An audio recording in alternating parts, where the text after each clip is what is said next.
Mais tout de suite, nous accueillons Cécile Lapierre. Bonjour Cécile. Bonjour Brigitte, bonjour Jean-Charles. Bonjour Cécile. Merci d'être venue nous rejoindre en studio. Vous êtes médiatrice et vous travaillez beaucoup justement sur les violences visibles ou invisibles d'ailleurs.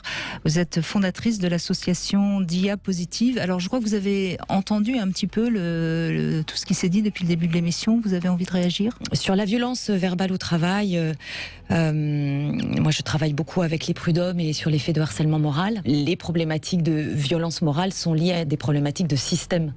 Ce sont les entreprises qui sont dans un système vicieux et le middle management, entre guillemets, rapporte des consignes et un mode de fonctionnement à l'insu de leur plein gré, j'ai envie de dire. C'est pas forcément quelqu'un de pervers, c'est quelqu'un qui applique des règles ou qui bon public quand même, hein. Qui sont bons publics ou qui sont lâches ou qui ont des contraintes de si je ne suis pas dans la ligne de conduite, je perds mon job.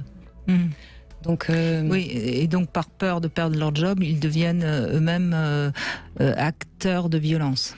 Ils deviennent acteurs de violence et en même temps co-victimes aussi, je pense. Quand on ne se sent pas entendu, il est important éventuellement de l'écrire. Donc l'incapacité pour le tiers de ne pas être un bon tiers écoutant avec une écoute active, mais avec une écoute orientée ou un avis qui peut survictimiser la personne qui délivre sa parole.